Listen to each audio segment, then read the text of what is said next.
Conducía cerca de la casa de mi yerno y decidí pasar a verlo, pero al notar el auto de mi esposa en la entrada, un Lexus plateado brillante que debía estar en nuestro garaje, sentí un presentimiento que me apretó el pecho.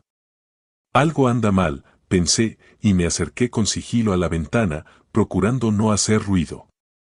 Lo que escuché dentro destruyó y cambió mi vida para siempre. Antes de seguir, por favor suscríbete al canal y cuéntanos en los comentarios desde donde nos escuchas. Cuando el viejo tonto finalmente firme los papeles, tendremos todo lo que planeamos. La voz de María se filtraba por la ventana entreabierta como veneno en mis venas. Me quedé paralizado en mi carro frente a la casa de Isabela, con las llaves aún colgando del encendido. 5 minutos antes había llamado a mi hija para invitarla a cenar. Perdón, papá, no estoy en casa, pero Esteban está ahí trabajando en unos archivos del caso, me dijo alegre. Y sin embargo, el Lexus plateado de María estaba estacionado descaradamente en la entrada. Apagué el motor y avancé hacia la ventana con las piernas temblorosas. A través de la rendija de las cortinas los vi con claridad. Mi esposa de 25 años recostada en el sofá de mi hija como si fuera suyo, y Esteban apoyado en la repisa de libros con esa expresión engreída que ya detestaba. El calendario encaja perfecto, decía Esteban, con su tono de abogado satisfecho. Presenta en junio, alega diferencias irreconciliables. Con las nuevas leyes de Iowa, María tiene derecho a la mitad de todo lo adquirido durante el matrimonio, además de manutención vitalicia. María se rió con esa risa cristalina que alguna vez me había parecido encantadora. Solo el negocio de la construcción vale 12 millones. Súmale las propiedades en alquiler, la casa de vacaciones, las inversiones, hablamos de casi 20 millones en total.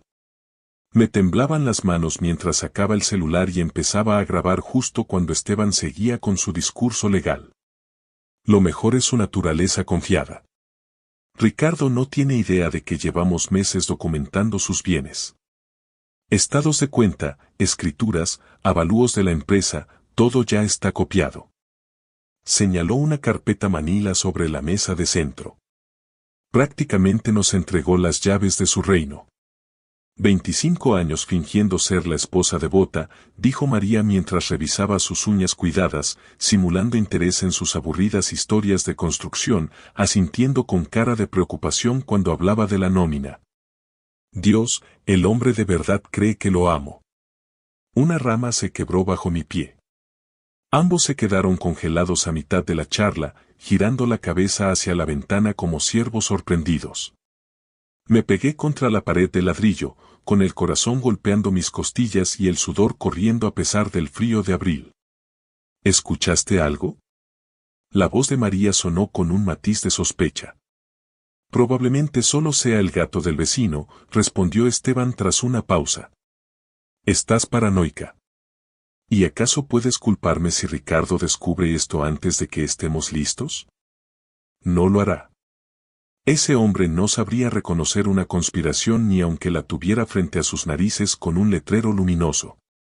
La risa de Esteban destilaba desprecio. Para septiembre ya estarás divorciada, con dinero y libre para hacer lo que quieras con quien quieras. Me obligué a permanecer oculto hasta que su charla volvió a fluir, con mi teléfono grabando cada palabra venenosa. Cuando por fin regresé a mi auto 15 minutos después, sentí que todo mi mundo había girado de eje. 25 años de matrimonio reducidos a una estrategia legal entre mi esposa y mi yerno. La carpeta sobre esa mesa de centro me perseguía, meses de planes, documentos, preparación. Mientras yo trabajaba 16 horas diarias para asegurar nuestro futuro, ellos habían estado diseñando meticulosamente su destrucción. Me senté en el asiento del conductor, mirando mis manos aferradas al volante, las mismas manos que levantaron desde cero una empresa constructora, que le dieron a María cada comodidad que disfrutaba. Que la llevaron hasta el altar cuando su propio padre se negó a asistir a nuestra boda. La voz de María resonó en mi memoria. Ese hombre realmente cree que lo amo. ¿Lo peor? Hasta hace 30 minutos yo también lo creía. La puerta principal se abrió justo cuando tomaba mis llaves. María salió primero, con su bolso de diseñador colgando con naturalidad, seguida de Esteban que acomodaba su corbata con precisión ensayada. Ninguno esperaba encontrarme sentado en mi onda, y la sorpresa se reflejó en el rostro de María como una bofetada. ¿Ricardo? Su voz subió de tono. ¿Qué haces aquí? Forcé mi expresión para parecer tranquilo, aunque mi corazón retumbaba en los oídos. 25 años de matrimonio me habían enseñado a leer sus gestos, pero al parecer ella había estado actuando todo el tiempo. Acabo de revisar una obra cerca de aquí, mentí con fluidez mientras bajaba del auto. Pensé en pasar a ver a Isabela. Esteban dio un paso más cerca de María, instintivamente protector, con sus reflejos de abogado. Sus ojos grises analizaron mi rostro con incomodidad, buscando fisuras en mi relato. Ella no está, dijo María rápidamente. Estábamos, yo solo ayudaba a Esteban a organizar unos documentos legales de un cliente. La mentira fluyó de su boca con la facilidad de la costumbre. ¿Cuántas mentiras habría tragado durante años sin darme cuenta? Así. Respondí ligero, como en una charla casual. Pensé que hoy trabajabas hasta las 6. ¿No mencionaste algo del proyecto Henderson esta mañana? Un destello de pánico cruzó por su rostro. Salí temprano. Dolor de cabeza. Lamento escucharlo. Me giré hacia Esteban con una amabilidad forzada, trabajando en un caso interesante. División de bienes, respondió sin pensar y luego se corrigió. Para un cliente en proceso de divorcio. Situación financiera muy complicada. La ironía habría sido graciosa si no estuviera destrozando mi vida. Los ojos de María iban de Esteban a mí, calculando. ¿Cuánto tiempo llevas aquí, Ricardo? Acabo de llegar. ¿Por qué? Sin motivo. Pero su sonrisa parecía pintada. Te noto, tenso. ¿Todo bien? La mujer que llevaba meses urdiendo mi ruina económica me preguntaba por mi bienestar. Casi solté una carcajada. Día largo. Ya sabes cómo es. Hice un gesto hacia Esteban. No quiero interrumpir su trabajo. Ya estábamos terminando, dijo Esteban, colocando su mano en la parte baja de la espalda de María con naturalidad. Íntimo. ¿Desde cuándo pasaba eso? Entonces llegué en buen momento. Saqué mi celular para mirar la hora, cuidando de que lo notaran. Ninguno reaccionó, pero alcancé a ver la mirada de Esteban fija en la pantalla. De todos modos debería irme. La cena no se prepara sola. La risa de María sonó forzada. Iré en un rato. Solo necesito cerrar unos pendientes aquí. Tomásate tu tiempo. Abrí la puerta del auto y me detuve, como si recordara algo. Ah, María. El consultorio del doctor Palacios llamó para reprogramar tu examen físico. Algo sobre un conflicto con tu horario laboral. Su rostro se quedó en blanco un instante. La expresión de alguien cuya mentira había sido descubierta. Después se recompuso con rapidez. Debe ser un error. Los llamaré luego. No pasa nada. Esas cosas suceden. Me senté al volante con el corazón golpeando fuerte. Nos vemos más tarde. Mientras retrocedía por el camino de entrada, los observé por el espejo retrovisor. Quedaron inmóviles hasta que mi coche giró la esquina y entonces se acercaron de inmediato, inclinando las cabezas en una conversación urgente. El triángulo de engaño estaba consumado. Sospechaban que quizás había escuchado algo. Yo sabía que planeaban destruirme, y todos fingíamos que todo estaba perfectamente normal. María regresaría a casa por su cuenta, preparada con excusas sobre por qué había salido temprano del trabajo y el motivo de su visita a la casa de Esteban. Seguramente para cuando cruzara la puerta ya tendría una docena de justificaciones razonables en mente, pero lo que ignoraba era la grabación que guardaba en mi celular. 43 minutos de audio nítido que lo cambiarían todo. Me incorporé al tráfico con las manos firmes en el volante por primera vez en una hora. El impacto inicial se desvanecía, dejando lugar a una frialdad enfocada. Ellos creían estar jugando ajedrez contra alguien que apenas sabía de damas. Estaban a punto de descubrir su error. El trayecto de 15 minutos hasta casa pasó entre semáforos y movimientos automáticos. Mi Honda entró en la entrada circular sin que yo lo pensara, pasando por los jardines que María insistía en pagar para mantener y por la fuente que mandó colocar para nuestro 20º aniversario. Permanecí en el coche varios minutos, contemplando la casa que había levantado con mis manos en 1995. Cada tabla, cada clavo, cada detalle minucioso había sido una carta de amor para la mujer que ahora tramaba arrebatármela. La puerta principal se abrió hacia un silencio que ya no se sentía pacífico, sino vacío. La presencia de María siempre llenaba las habitaciones con relatos de su día, quejas de los vecinos o entusiasmo por nuevas compras. Ahora me preguntaba cuánto de eso había sido teatro.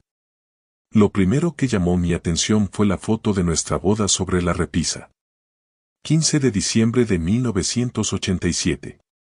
María radian con un vestido de seda marfil, yo incómodo en un smoking alquilado, ambos iluminados por lo que creí era felicidad verdadera. Ella tenía 22 años y trabajaba como secretaria en Consultora Aguirre y Hermanos, en el centro. Yo tenía 37 y mi empresa de construcción apenas empezaba a generar ganancias tras una década de jornadas de 12 horas y cenas a base de fideos instantáneos. Nos conocimos en la fiesta navideña de la compañía ese año. Morrison era cliente, yo había renovado sus oficinas la primavera anterior. María se rió de mi pésimo chiste sobre mezcladoras de cemento, una risa como campanas de plata que me apretó el pecho con un deseo inesperado. Cuando la invité a cenar, se sonrojó y aceptó. Tan rápido que me pregunté si me había estado esperando. Nuestra primera cita en el restaurante italiano Trattoria El Milagro se extendió hasta medianoche. Ella escuchaba con verdadero interés mientras yo le contaba mis sueños de construir algo duradero, algo que no sobreviviera.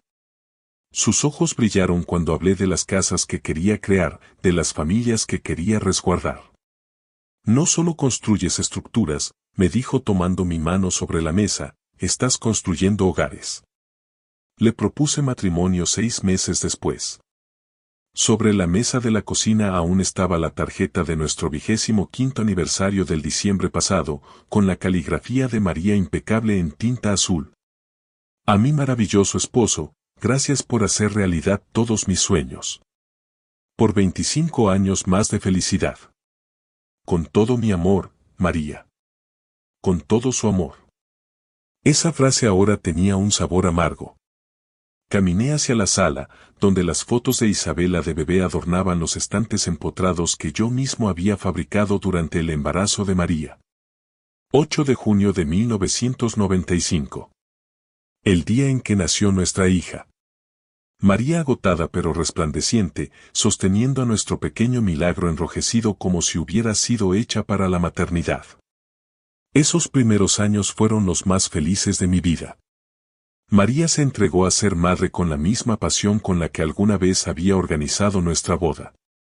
Reuniones con maestros, partidos de fútbol, fiestas de cumpleaños con temáticas elaboradas, registraba cada instante con un orgullo maternal feroz. Eres el mejor padre del mundo, me dijo la noche en que Isabela terminó la secundaria, con lágrimas corriendo por su rostro mientras veíamos a nuestra hija recibir su diploma. Ella va a lograr cosas increíbles por la base que tú le diste, la base que yo le di. No nosotros, yo, ¿ya entonces se notaban las grietas? Me hundí en mi viejo sillón de cuero, ese que María siempre decía que era demasiado feo para la sala principal, y dejé que los recuerdos me envolvieran. Nuestro crucero por Alaska en el 10º aniversario, María disfrutando de los glaciares y los animales salvajes con una alegría genuina. La graduación universitaria de Isabela, todos llorando al verla recibir su título en psicología. Las mañanas de Navidad llenas de risas y caos, María empeñada en adornos complicados que tardaban semanas en montar y un solo día en quitar. ¿Cuándo la gratitud se había transformado en exigencia? ¿Cuándo el gracias por esta vida se convirtió en merecemos mucho más?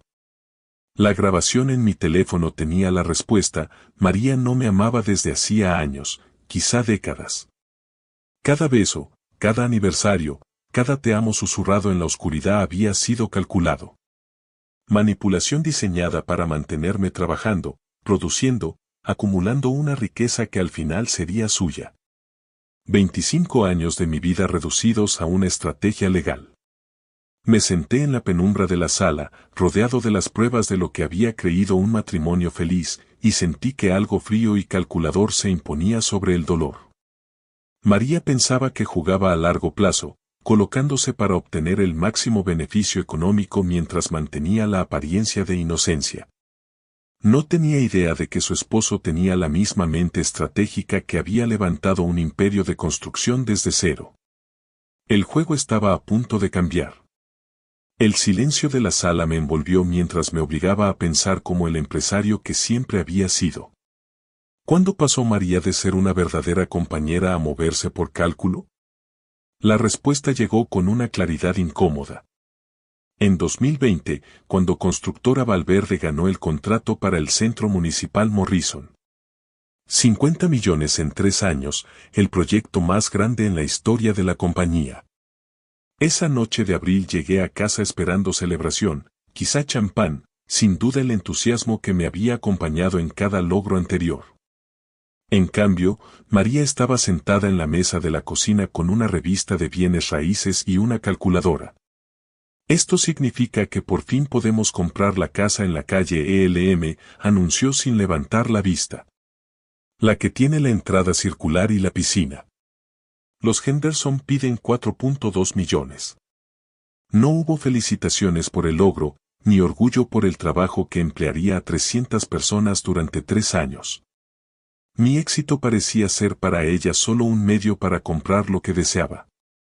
María, ni siquiera he iniciado el proyecto todavía. Faltan los diseños, los permisos, las negociaciones con los subcontratistas. Pero el dinero está garantizado, ¿verdad? Por fin me miró, sus ojos verdes calculando cada palabra. O sea, una vez que firmes el contrato, la ciudad tiene que pagar. Aquella conversación se extendió por 2 horas. Ella había detallado cada gasto hasta el último centavo. La nueva casa, la membresía en el club de campo, autos de lujo, viajes a Europa, no eran nuestros gastos, eran los suyos. Los pronombres lo decían todo, aunque yo estaba tan concentrado en la logística del proyecto que no lo noté. Para 2021, las exigencias habían crecido. La membresía en el club se volvió obligatoria cuando los Palacios ingresaron a Riverside Hills.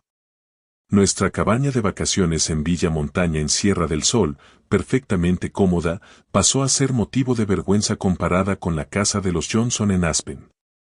María comenzó a dejar caer comentarios sobre otras esposas cuyos maridos sí sabían cómo tratar a una mujer. La intimidad física se fue apagando de a poco. Tan lentamente que lo atribuía a la edad y al estrés. Terminar en habitaciones separadas se volvió necesario por mis ronquidos, aunque María jamás se había quejado de eso en 23 años de matrimonio. Las charlas en la cena pasaron de compartir nuestro día a escuchar relatos minuciosos de lo que otras familias compraban, lograban o exhibían.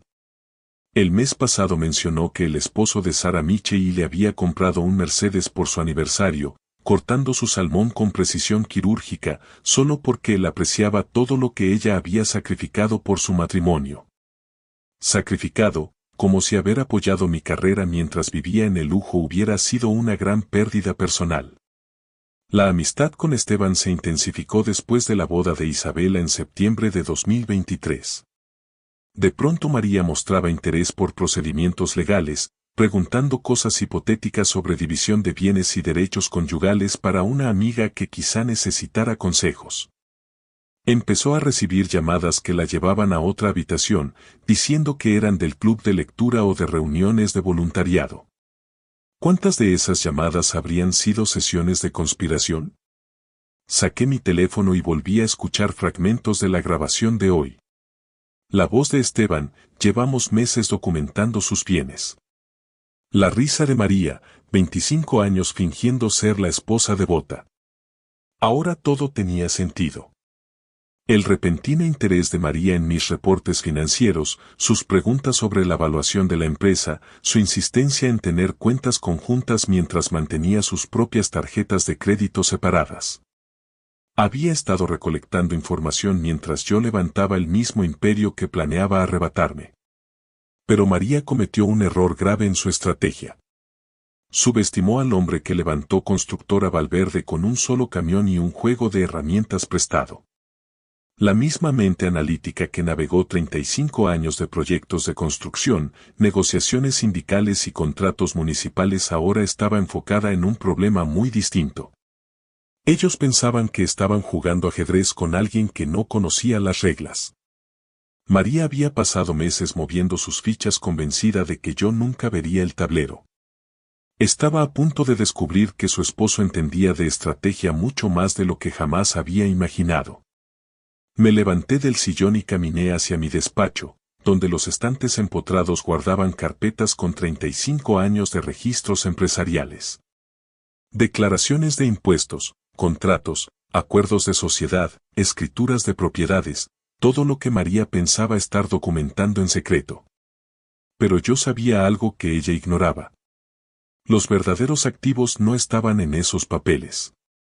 Tomase mi teléfono y recorrí la lista de contactos hasta encontrar el número que necesitaba. Gabriel Mendoza, mi contador, mi amigo y la única persona al tanto de las cuentas en el extranjero que había abierto años atrás para optimizar impuestos. Era momento de hacer una llamada que lo cambiaría todo. 3 días de investigación minuciosa habían convertido mi oficina en un centro de operaciones. 2 portátiles zumbaban suavemente sobre el escritorio de caoba que yo mismo construí 15 años atrás, con pantallas mostrando estados bancarios, bases de datos legales y registros de propiedades. Bloc tras bloc amarillo cubrían las superficies, llenos de columnas con títulos como activos, debilidades, cronograma y puntos de presión. Esa mañana me había afeitado con cuidado, me puse mi mejor traje azul marino y las gafas de lectura que María siempre decía que me daban un aire distinguido. Era curioso cómo el dolor podía transformarse tan rápido en estrategia cuando uno tenía 35 años de experiencia en los negocios. Gabriel Mendoza había sido más útil de lo que me atrevía a esperar. 3 cuentas en el extranjero que había establecido años atrás, totalmente legales, documentadas y a salvo de cualquiera que no tuviera conocimientos de contabilidad forense. La investigación aficionada de María había pasado por alto el verdadero tesoro. Ella se había dedicado a inventariar el reino visible mientras las joyas de la corona seguían escondidas a plena vista. Pero María también había estado ocupada. Sus estados de cuenta de tarjeta de crédito contaban una historia reveladora. $47,000 en transferencias no autorizadas durante 8 meses, dirigidas a una cuenta de ahorros conjunta que yo jamás abrí.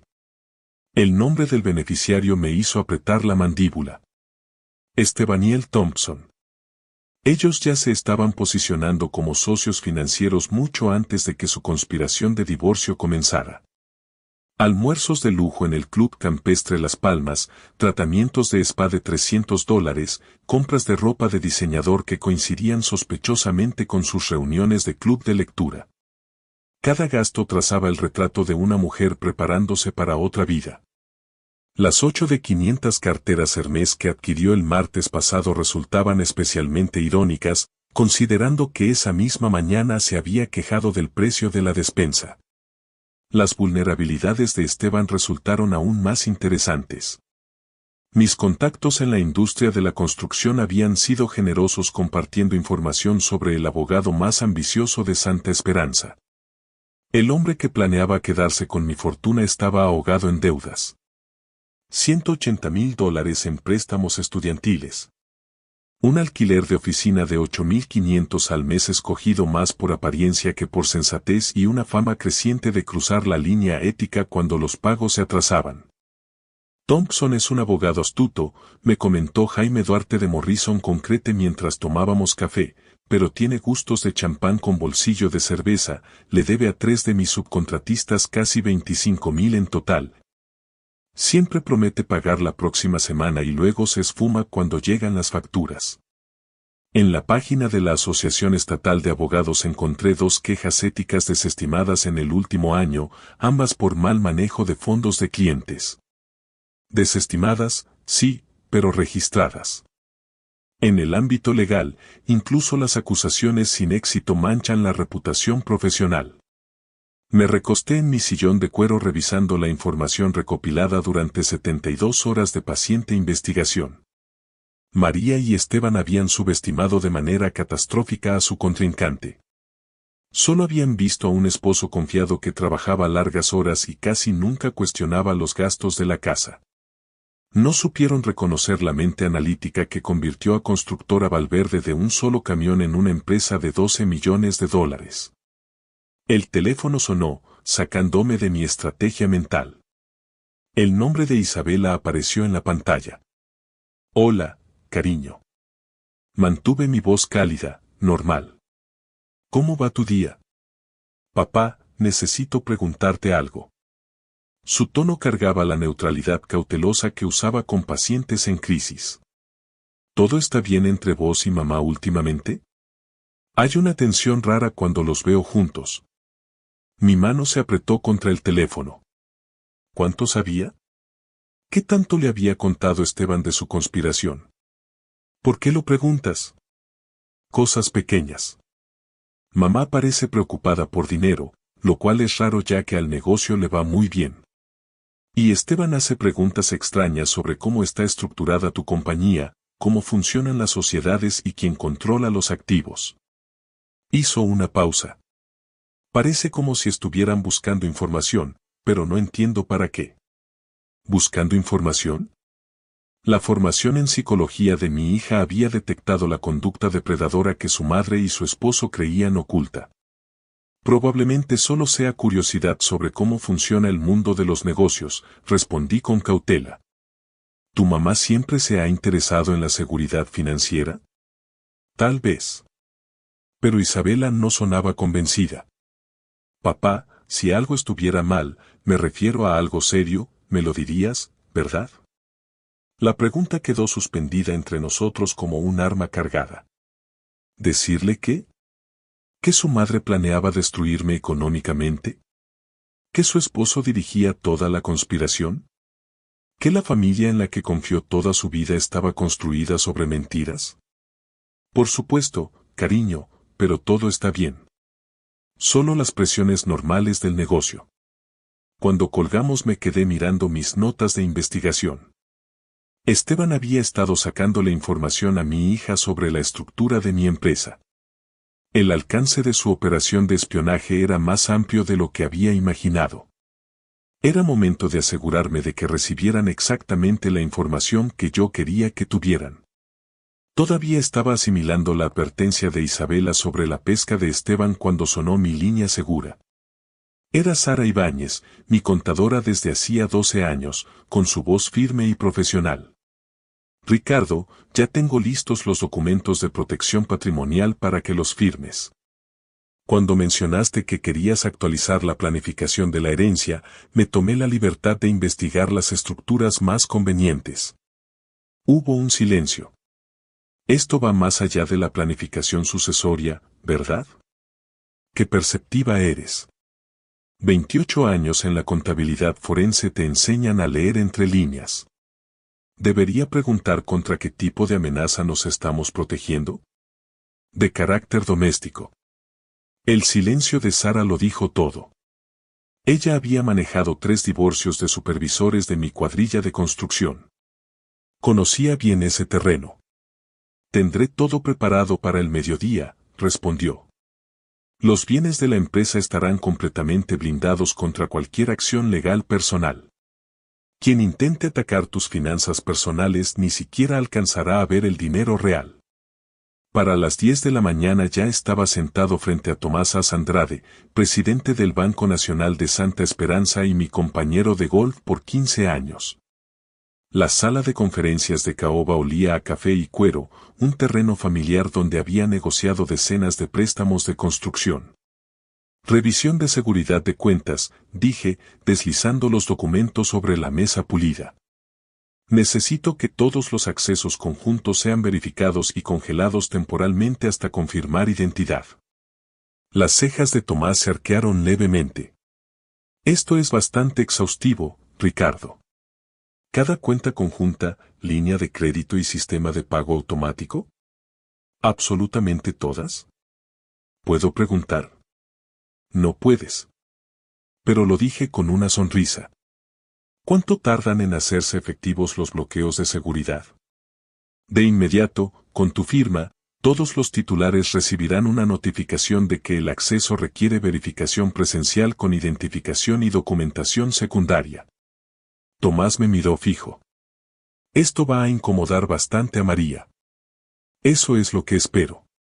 Los bloqueos de seguridad se activaron a las 11:47 de la mañana, justo cuando María se sentaba a almorzar en el Club Campestre Las Palmas con otras 3 esposas de constructores. A las 12:03 mi teléfono vibró con la primera transacción rechazada. Estaba revisando ofertas de contratistas cuando, a las 12:15, entró la llamada desesperada de María. Ricardo, algo anda mal con nuestras cuentas. Mi tarjeta fue rechazada en el almuerzo y cuando llamé al banco me dijeron que había un bloqueo de seguridad. ¿Sabes algo de esto? Inocencia perfecta. Sin mención de la cuenta conjunta a nombre de Esteban. Sin reconocer los $47,000 desaparecidos. Sin admitir que había estado moviendo dinero a mis espaldas. ¿Bloqueo de seguridad? Suena grave. ¿Te dijeron que lo activó? Algo sobre verificar identidad y acceso a las cuentas.